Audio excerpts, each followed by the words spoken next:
अब हम question number 11 solve कर रहे हैं। A TV tower stand vertically on a bank of a canal. एक नहर के एक किनारे पर एक टीवी टावर ऊर्ध्वाधर खड़ा है। From A point on the other bunk, यानी दूसरे किनारे पर किसी स्थित एक बिंदु से डायरेक्टली अपोजिट यानी विपरीत और the tower the angle of elevation of the top of the tower is 60 degree. यानी नहर के एक किनारे पर ऊर्ध्वाधर एक टीवी टावर खड़ा है और उस नहर के दूसरे किनारे पर स्थित किसी बिंदु से उस टीवी टावर के शिखर का उन्नयन कोण 60 डिग्री है। From another point 20 metre away from this point on the line जो, यानी इसी लाइन पे आगे 20 मीटर आगे एक पॉइंट है, यहाँ से this point two the foot of the tower. यानी ये जो पॉइंट है, ये कौन सी लाइन सर? ये लाइन है, ये जो 20 मीटर और आगे है वो उस टावर के तल से 20 मीटर और आगे कोई पॉइंट है, वहाँ से उस टावर के शिखर का उन्नयन कोण 30 डिग्री है। ठीक है। Find the height of the tower and width of the कनाल। यानी नहर की चौड़ाई और टावर की ऊंचाई ज्ञात कीजिए। ये ए बी एक टावर है, ठीक है, और ये डी बी ये एक नहर है। ओके, अब यहाँ एक टावर खड़ा है।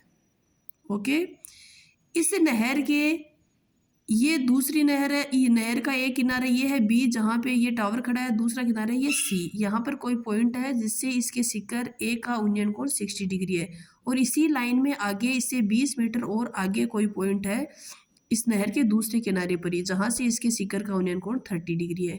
तो ये कह रहा है कि ये जो कनाल है, नहर है, वो कितनी चौड़ी है, BC कितनी है, और ये जो टावर है वो कितना ऊंचा है। बहुत ईजी क्वेश्चन है। Let the height of the tower A B equal to h metre. Tower की हाइट हमने h मीटर मान ली है। And x metre the width of the canal BC। नहर BC की जो चौड़ाई है वो अक्स मीटर है। In triangle A B D, यानी पूरे ट्राइंगल में सबसे पहले हम ट्रिग्नोमेट्रिक रेशियो फॉलो कर रहे हैं, फिर ये जो छोटे वाला ट्राइंगल है ABC इसमें करेंगे। Okay, tan 30 degree equal to altitude upon base. तो अल्टीट्यूड क्या है इसमें, AB और बेस है BT। ठीक है, AB हमने h माना है, tan 30 डिग्री की वैल्यू 1/√3 होता है, और जो BD है पूरी BD यहाँ तक वो क्या है, BC प्लस DC। BC और DC को ऐड कर दो। ठीक है, 1/√3 इक्वल टू h/DC है, वो 20 मीटर दी हुई है, BC हमने अक्स माना है। ठीक है, ये क्रॉस मल्टीप्लाई करेंगे, 20 plus x equal to h√3। X की वैल्यू क्या आई, ये 20 इस साइड में प्लस का है, इक्वल टू के उस साइड में जाते ही माइनस का। ये इक्वेशन नंबर फर्स्ट। अब जो सेकंड ट्राइंगल था उसमें हम ये फॉलो करते हैं ट्राइंगल ABC में। ABC में जो एक्यूट एंगल है वो 60 डिग्री है, तो tan 60 degree equal to altitude उसमें भी AB है जो हमने h मान रखा है, और उसमें जो बेस है वो BC है जिसको हमने क्या माना है, अक्स है। tan 60 डिग्री की वैल्यू होती है √3 इक्वल टू h/अक्स। अक्स की वैल्यू क्या आई, ये √3 इधर मल्टीप्लाई में है, इस साइड में आती है डिवाइडेशन में आ गया, तो h/√3। Equation number second.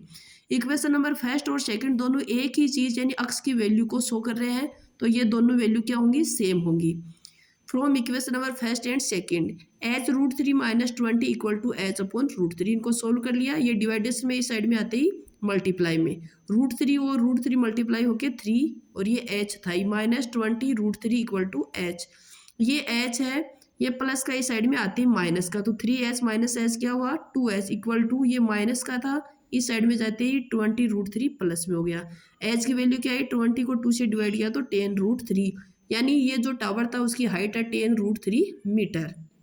अब हमें अक्स की वैल्यू चाहिए, तो अक्स क्या था, h/√3, तो h की जगह हमने क्या पुट कर दिया, tan √3, तो √3 से √3 कैंसिल, अक्स की वैल्यू बची 10 मीटर। इसका मतलब जो कनाल है उसकी विड्थ तो है 10 मीटर, और जो टावर है उसकी हाइट है tan √3 मीटर। ओके।